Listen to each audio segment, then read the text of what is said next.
السلام عليكم ورحمة الله تعالى وبركاته. كنتمنى ان شاء الله كاملين تكونوا بأتم الصحة وانتم كتشاهدوا هذا الفيديو.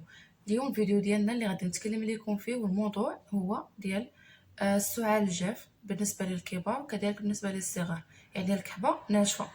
بالنسبة يعني شنو تقدروا تاخذوا فيها. بالنسبة لهاد الكحبة معظم الناس كيعانيو منها خصوصا في هذا الفصل هذا ديال الربيع. آه، كتجيهم واحد الكحبه اللي هي ناشفه، يعني كتجيفهم، يعني بكثرة ما كيكحبوا كتجيفهم بزاف، كتقدر انها تجيهم حتى برا الدار على حقاش كتكون الكحبه خاويه. كيبقاو يكحوا يكحوا يكحوا حتى كيبغيو كيحسوا بالحلق ديالهم غادي يخرج ليهم. لا بالنسبه للكبار لا بالنسبه للصغار، يعني بجوج بهم كيتغلبوا بها.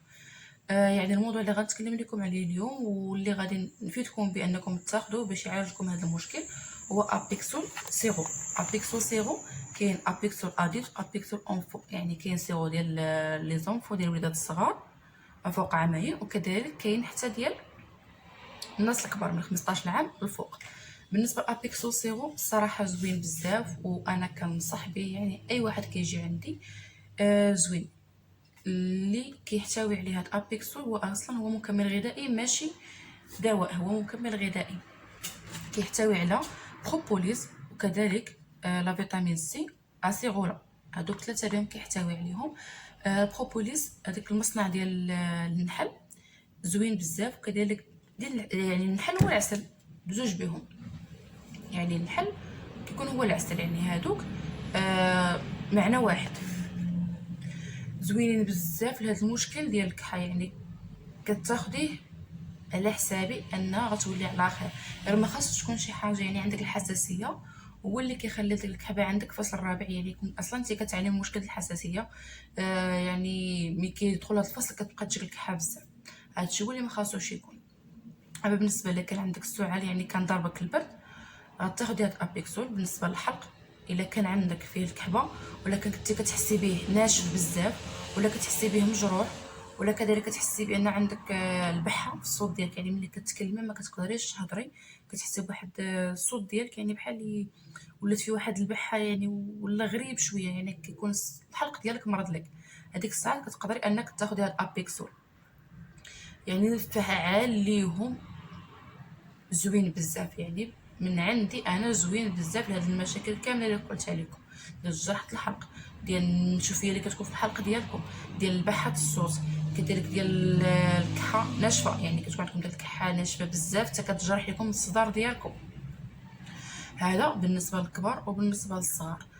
بالنسبه للثمن ديالو كيدير ابيكسول ديال الكبار 79 درهم، 16 قل درهم. بالنسبه لابيكسول ديال الدراري الصغار كيدير 79 درهم ونص، يعني 16 قل 10 ريال، قل 10 ريال. هذا هو الثمن ديالهم ديال بالنسبه للكبار. بالنسبه للصغار يعني كيف ما كتشوفوا ابيكسول يعني زوين ليهم بزاف، يعني انا كنصحكم بانكم تاخذوا على حسابي، راه زوين. بالنسبه لطريقه الاستعمال اللي هي صحيحه وخاصكم تمشيو عليها، بالنسبه لك كان قل من عامين غتستوهم معلقه صغيره 2 المرات في النهار، معلقه صغيره 2 المرات في النهار، في الصباح وفي الليل. بالنسبه قبل الماكله يعني 2 المرات في النهار، معلقه صغيره 2 المرات في النهار قبل الماكله. بالنسبه قل من عامين. بالنسبه من العامين كتعطيهم 3 المرات في النهار، معلقه صغيره، وحده قبل الفطور ووحده قبل الغداء ووحده قبل العشاء. هذا بالنسبه لي زونفو. بالنسبه للناس الكبار من 15 عام الفوق كتعطيهم 3 المرات في النهار، معلقه كبيره، وحده قبل الغداء ووحده قبل العشاء ووحده قبل الفطور، يعني 3 بهم كتعطيهم ليهم. بالنسبه للناس اللي ما خاصهمش ياخذوهم هما الناس اللي عندهم الداء السكري، ما خاصهمش ياخذوا، يعني لحقاش محتوى حلو، يعني ابيكسو سيرو كيحتوي يعني على صنع ديال المصنع ديال النحل اللي هو العسل، ما خاصهمش ياخذوه، يعني من غير لا قالهم الدكتور ديالهم انهم ياخذوه، حيت هو حلو شويه بزاف، حيت اصلا هذا ديال الوليدات الصغار فيه النكهه ديال الفريز باش يقدروا يشربوه، وكذلك انه حلو. وبالنسبه للناس الكبار عندهم النكهه ديال التفاح وفيه العسل، يعني حلوين، يعني ما كنقدرش ما كنصحش ان الناس اللي عندهم السكر انهم ياخذوا، النسبه ديال السكريات غادي ترتفع عندهم في الدم ديالهم. بالنسبه للنساء الحوامل حتى هما ما ياخذوش من غير لا عطاه لهم الدكتور ديالهم ولا الصيدلاني ديالهم عطاه لهم. بالنسبه النساء المرضعات ما كاين شي مشكل، واخا ياخذوه ماشي مشكل عادي، حيت هو غير مكمل غذائي، ما غادي يوقع حتى شي حاجه غير تاخذو. هادو بالنسبه للناس اللي خاصهم ياخذوا ما خاصهمش ياخذوا. كذلك اللي ما خاصهمش ياخذوا واللي هو ضروري انهم ما ياخذوش، اللي عندهم حساسيه من مصنع ديال النحل، يعني من العسل، عندهم حساسيه من هذاك النحل، ما هادو ما كنصحهمش انهم ياخذوه، ما ياخذوش بتاتا، وما يشربوش وما يدوروش به. ما ياخذوش هاد ابيكسو سيرو. يعني اي حاجه يعني كتحتوي على بروبوليس ما ياخذوهاش، اللي عندهم حساسيه منها ما ياخذوهاش. هادو هما الناس اللي ما خاصهمش ياخذوها، يعني النساء الحوامل والناس اللي عندهم الداء السكري، اللي بالنسبه للناس الكبار وبالنسبه للناس الصغار، يعني اللي عندهم داء السكري ما ياخذوش. وبالنسبه للناس اللي عندهم حساسيه من البروبوليس ما ياخذوش. كنتمنى هذا الفيديو يكون مشروح وباين لكم. غادي ندور لكم غير الكاميرا باش تشوفوا بروبوليس، يعني ديال الناس الكبار وديال الناس الصغار. هانتوما كيف ما كتشوفوا معايا هو هذا ابيكسول سيرو اونفون، هو هذا او كما قلت لكم فيه النكهه ديال الفخيز. هذا ابيكسول سيرو اديلت ديال الناس الكبار.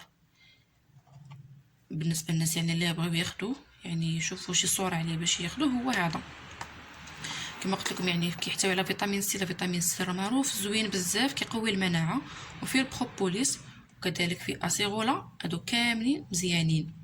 يعني الناس اللي عندهم داء السكري ما ياخذوش، اللي عندهم حساسيه من البروبوليس ما ياخذوش. كنكونوا هنا وصلنا لنهايه الفيديو. كنتمنى طريقه الشرح ديال الاستعمال للابيكسو سيرو تكون باينه لكم، كذلك الثمن يكون حتى هو باين لكم وعرفتوا الثمن ديالو.